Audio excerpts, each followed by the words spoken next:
அனைவருக்கும் வணக்கம். வெற்றிவேல் முருகனுக்கு அரோகரா.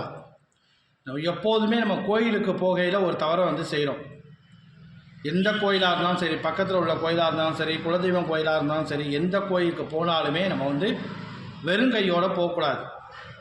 ஒன்று புஷ்பம் வாங்கிட்டு போகணும். அப்படி இல்லைன்னா வெற்றிலை, பாக்கு, பழம் கண்டிப்பாக நம்ம தாம்பூலம் வாங்கிட்டு போகணும். இல்லைங்க எதுவுமே இல்லை, பக்கத்தில் கடையெல்லாம் இல்லை அப்படின்னா நீங்கள் என்ன பண்ணணும் அப்படின்னா கற்பூரமாவது வாங்கிட்டு போகணும். நிறைய பேர் என்ன பண்ணாங்கன்னா வெறும் கையோட கோயிலுக்கு போகிறாங்க.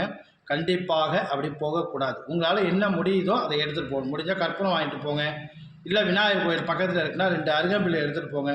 வீட்டு வாசலில் ஏதாவது புஷ்பம் இருக்குது, அரளி இருக்குது, ஏதோ ஒரு பூ உங்கள் வீட்டில் இருக்குது, செம்பருத்தி பூ இருக்குன்னா கண்டிப்பாக ஒரு புஷ்பமாவது கண்டிப்பாக கோயிலுக்கு எடுத்துகிட்டு போகணும். வெறுங்கையோடு போகிறது அவ்வளவு சிறப்பான நல்ல பலனை கொடுக்காது. என்னுடைய யூடியூப் சேனலை லைக் பண்ணுங்கள், ஷேர் பண்ணுங்கள், கமெண்ட் பண்ணுங்கள். நன்றி, வணக்கம்.